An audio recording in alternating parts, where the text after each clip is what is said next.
went to this wedding, and you know it's a Texas wedding, and I was in real Texas because I met the most stereotypical Texas guy, like a Texas grandpa I've ever seen. His name was like, let's just say his name was like Greg or something, right? It was not Greg, but let's just call him Greg. He had like some stereotypical last name like Wilson, all right? Let's just say he had some stereotypical Texan name like Greg Wilson. I was like, okay, nice to meet you, Greg Wilson. He's like, I own this land. He goes, I own this land, those cows over there. I just made $65,000 selling all my calves on that field over there on those acres on that property. Yeah, I was like, oh my God, he's so Southern. He's so Southern, Cookie, all right? And then he's like, where are you from? Where are you from, miss? You know? And I was like, oh, California. And he's like, oh, you're not one of them liberals, are you? I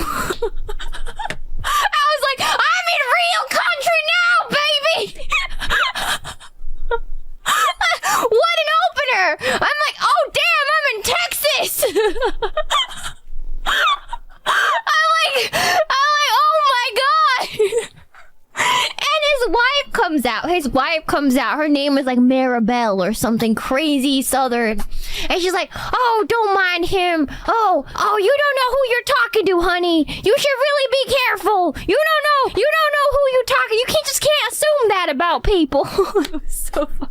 It was so fun. I was like, this is the most Southern man I've ever met in my life. And he proceeded to tell me a story about his time in Nam. I'm like, as it can get more crazy, stereotypical than this Texas grandpa starts telling me about his time in Nam. I was up to my knees in rice paddies with guns, and then we're going up against Charlie, slugging it out with him, while pussies like you were back here partying, putting headbands on, doing drugs, listening to the goddamn Beatle albums. And now he came back to nothing, right? And then he had to find a place to live, and he was like, well, I survived in Nam, so I knew I was gonna be okay, you know? And I like, you know, real grandpa time, he's telling me his entire life story, you know, Cookie. Yeah, and then he goes, yeah. And you see this right here? I accidentally shot myself through the chest with my shotgun. Cause I like dropped it on the ground and I didn't turn on the safety, and it just went off, and I was like, oh, and that's how I got this scar right here. And these are when I drove my tractor over myself and lived. I was like, what the hell, Grandpa? It was like 30 minutes of the most like rural Texas grandpa conversation I've ever had. I was like, this is when they talk about Greg Texas, it's him. It's him. I was like, he was comically Southern. It was crazy, Cookie. I'm like, I think I met Greg Texas himself, Cookie. The Greg Texas. And I didn't talk to many other people in that wedding, but I talked to Texas Grandpa. I talked to Greg Texas and his wife for like an hour because his stories were hilarious, Cookie. His stories were hilarious, Cookie.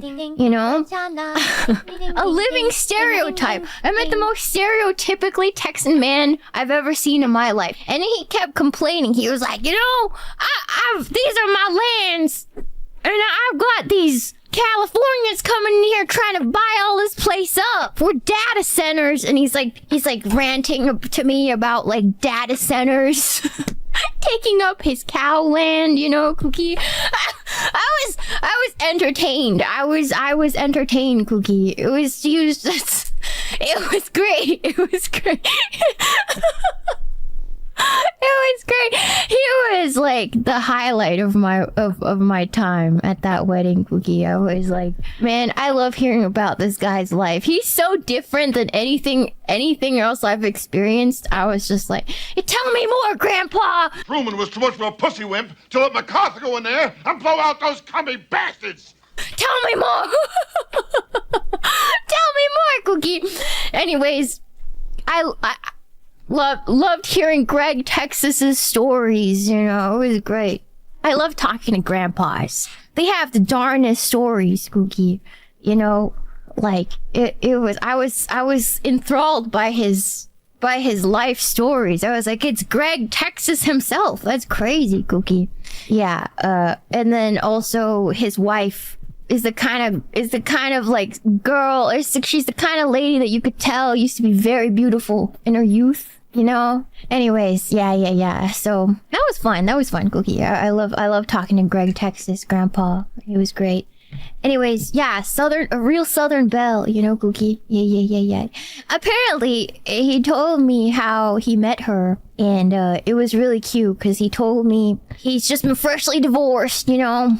And he used to go get these donuts at this place, you know. He got all these donuts like every day, and then the cute like girl there's a young girl that works at the front, right? And she's like, well, my manager wants. She's too shy to say this, but she really wants to go out with you. She thinks you're hot. And he goes, well, tell her to come out then, so I can see what she looks like. And she came out and the rest was history. Yeah, I was like, oh man, that's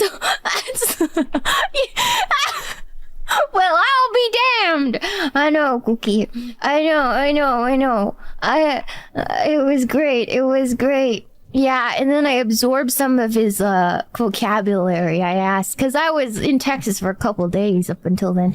And then I was like, oh, how many cows you own out there, you reckon? I started saying reckon. And then he said, well, I think I own, must be about 600 minimum. And I was like, 600 cows! That's crazy, Greg! That's crazy, Grandpa Greg! That's crazy, Cookie! And this guy, he's just like a tall guy, you know, with like a beer belly, wearing a white cowboy hat, a plaid shirt that's tucked in to some khakis. You know, like this is Greg Texas himself, Cookie.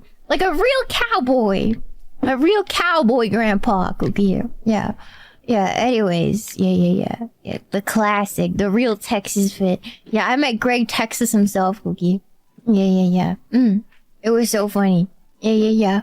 And his mustache, he didn't have a mustache. He was clean shaven. He had aviator glasses though. He had aviator glasses. He was so Texas. I think that was the quintessential Texas like experience. I think, Cookie. It was so funny. I loved hearing him talk. For me, he was the most memorable part of the wedding, other than my good times, like with hanging out with the bride, Cookie. You know, it was fun. It was hilarious.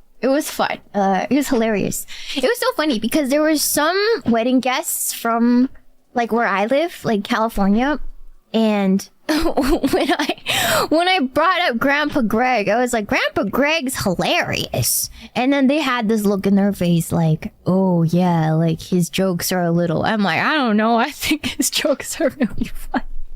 I think he's great. I don't know, man. I think he's great. Maybe I'm cooked. I don't know. I think he's funny. Anyways, My fellow brothers, in the face of our common dangers, in this winter of our hardship, remember these timeless words, as we can.